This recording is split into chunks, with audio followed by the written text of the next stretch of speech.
এখন রাত্রি বাজছে 10:30। আমার সায়েন্সের কিছু কিছু জিনিস, কোয়ান্টাম ফিজিক্সের এমন কিছু কিছু বিষয় যেগুলো আমাকে সত্যি মানে আমাকে খুব খুব ভাবায়। অ্যান্ড সেকেন্ড থিং এটা যে আমরা যদি ভালোভাবে দেখি, আমাদের চারপাশটাকে যদি ভালোভাবে লক্ষ্য করি, তাহলে আরেকটা জিনিস যেটা হচ্ছে চেক করে দেখা যায় যে প্রতিটা জিনিস, সবাই বলেন না মানুষ ইমমর্টাল, না সরি মানুষ মর্টাল, কিন্তু কথাটার যদি ব্যাখ্যা করা যায় তো কথাটা কিন্তু ভুল। এখানে প্রতিটা জিনিসই ইমমর্টাল। সে বলে না বস্তুকে না ধ্বংস করা যায় না সৃষ্টি করা যায়, ঠিক সেরকম মানুষও কিন্তু এক প্রকার ইমমর্টাল। যদি আমরা লক্ষ্য করি প্রতিটা বস্তু, প্রতিটা জিনিস, সমস্ত কিছু ক্রিয়েট হচ্ছে, কিন্তু সে তার একটা ফর্ম থেকে আর একটা ফর্মে যেয়ে সে রূপান্তরিত হচ্ছে। যেমন আমরা যদি জামা কাপড় কাচি, জামা কাপড়টা ভিজে থাকে, ঠিক আছে, আর যখন ভিজে থাকে তার মধ্যে অনেক জল থাকে জামা কাপড়টার মধ্যে, সে জামা কাপড়টা যেটা হালকা হয়ে থাকে জলের মধ্যে চুবিয়ে দিলে ওই জামা কাপড়টা কী হয়ে যায়, ভারী হয়ে যায়।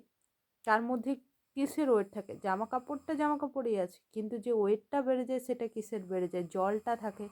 কিন্তু আমরা জলটাকে দেখতে পারি না, কিন্তু আমরা বুঝতে পারি, জলটাকে বুঝতে পারি।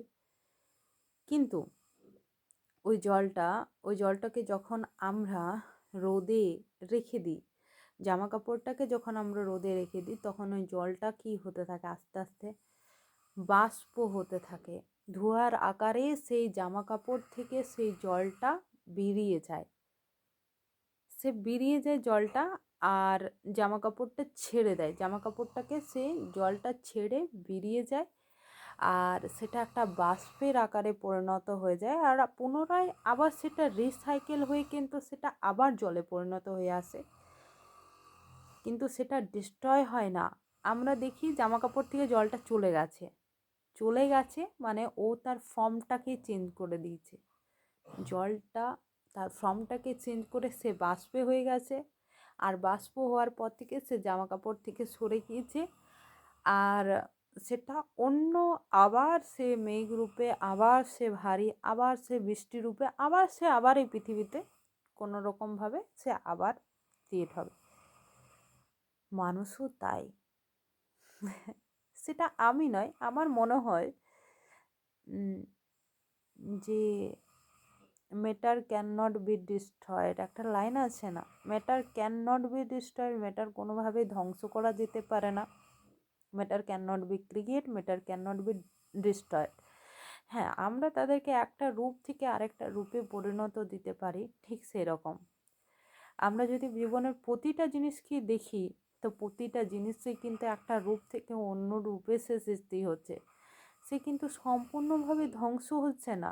হয়তো আমরা যেমন জলটাকে বাষ্প হতে দেখতে পারি না, অনুভব করতে পারি তার ভারী আয়ত্তটা দেখতে, ঠিক সেরকমও মানুষ যখন তার তার একটা ফর্ম থেকে অন্য ফর্মে যায়, সেই জিনিসটা দেখতে পায় না, কারণ সেটা অত্যন্ত অতি সূক্ষ্ম থেকে সূক্ষ্মতম জিনিস। তাই তাই মানুষও এক প্রকার ইম্পর্টাল। তাই দুঃখিত হওয়ার কারণ নেই, আমরা একটা ফর্ম থেকে শুধু অন্য ফর্মে আসি, কখনো এই ফর্ম, কখনো ওই ফর্ম, কিন্তু প্রতিটা ফর্ম থেকে আমরা কি ফর্মে ছিলাম সেটা মনে থাকে না। এটা কিন্তু মোস্ট ইম্পর্টেন্ট জিনিস। আমরা যদি জীবনটাকে দেখি, আমরা জীবনটাকে যদি না দেখি, আমরা জীবনের আশেপাশের বস্তুগুলোকে দেখি, তাহলে একটা খুব সুন্দর জিনিস দেখতে পাই, যে সে কখনো ধ্বংস হতে পারে না। গাছের পাতাগুলোকেও যদি আমরা দেখি, ঠিক আছে, গাছের পাতাগুলো একটু একটু আস্তে আস্তে আস্তে আস্তে ক্ষয় হতে হতে হতে হতে সেটা মাটিতে পরিণত হয়, কিন্তু সে ধ্বংস হয়ে যায় না, সে কিন্তু কিছুতেই ধ্বংস হয়ে যায় না। ঠিক সেরকম, যেমন জলটা একটা আমাদের বাস্তবিক উদাহরণ, একটা রূপ থেকে আরেকটা রূপে। যেমন একটা শুঁয়াপোকা থেকে একটা প্রজাপতি, শুঁয়াপোকার একটা রূপ, সেই পোকাটা আস্তে আস্তে আস্তে আস্তে একটা প্রজাপতিতে আকার ধারণ করে। ঠিক সেরকম আমরা একটা ফর্ম থেকে আর একটা ফর্মে যাই, ঠিক সেরকম মানুষের ক্ষেত্রেও তাই। নিকোলা টেসলা এই কথাটাও বলেছে, matter can not be destroyed. Energy কখনো ধ্বংস হয় না, আর সমস্ত কিছুর মধ্যেই কিন্তু এনার্জি আছে।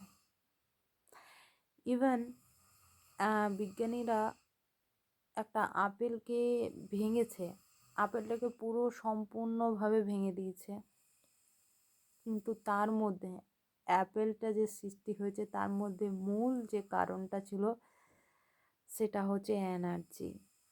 তার মধ্যে আপেলটিকে একদম ভাঙতে ভাঙতে ভাঙতে ভাঙতে তার সব থেকে সমস্ত জিনিসের মধ্যে আছে প্রোটন, নিউট্রন আর ইলেকট্রন।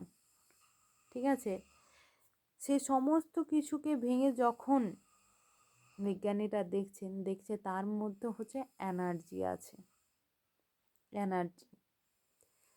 আর সেই এনার্জি, যেমন এনার্জির ফ্রিকোয়েন্সি, এনার্জি সেরকম রূপ ধারণ করে। ঠিক সেরকম এনার্জির ফ্রিকোয়েন্সিটা যেরকম হবে ও আপেলের রূপ নেবে, এনার্জির ফ্রিকোয়েন্সি যেমন রূপ নেবে সে পেয়ারার রূপ নেবে। তো এনার্জি, এই সমস্ত কিছুই এনার্জি, প্রতিটা মানুষ এনার্জি, মানে মেন মূল স্রোত কিন্তু এনার্জি। এনার্জি থেকে সমস্ত কিছু ক্রিয়েশন, সমস্ত কিছু সৃষ্টি। আর এটা হচ্ছে আমার জীবনের মানে সব থেকে ইন্টারেস্টিং পার্ট, সব থেকে ইন্টারেস্টিং পার্ট। জীবনটা আমাদের অন্তিম পরিণতি নয়, জীবনটা হচ্ছে কিছু সময়ের, কিছু ক্ষণের পরিণতি। মৃত্যুটা হচ্ছে জীবন ভর পরিণতি, তারপরে অস্তিত্বের সম্পূর্ণভাবে বিনাশ, তারপরে আর কিছু নেই। কিন্তু মৃত্যুর পরে আছেটা কি, এটাই কোশ্চেন। এটা বহু বহু মানুষের জিজ্ঞাসা, মানুষ যেরকম ভাবে সেরকম ভাবেই হয়তো ক্রিয়েট করে। কেউ বলে স্বর্গ, কেউ বলে নরক, কেউ কেউ যে যার মতো ধারণা অনুযায়ী রাখে। কিন্তু এটুকু জানি, হয়তো মনে হয় যে মৃত্যুটাই অন্তিম সত্য নয়, হয়তো মৃত্যুর পরেও জীবন আছে। কারণ এনার্জি তো কখনো ধ্বংস হয় না। আর প্রতিটা জিনিসের মধ্যে যদি আমরা একটু একটু করে লক্ষ্য করে দেখি, তো প্রতিটা জিনিসের মধ্যেই কিন্তু এনার্জি আছে।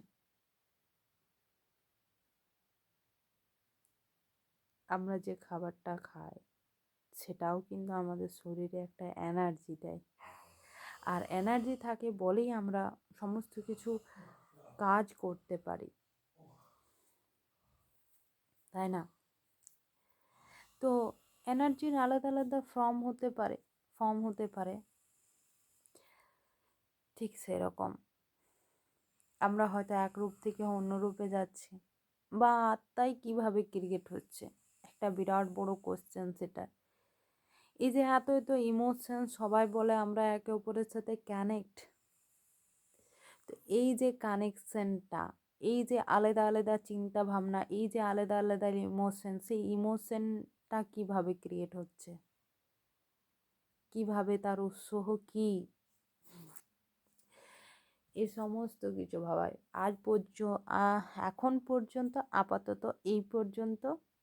কালকে আবার আরেকটা নতুন থিওরি নিয়ে আসবো।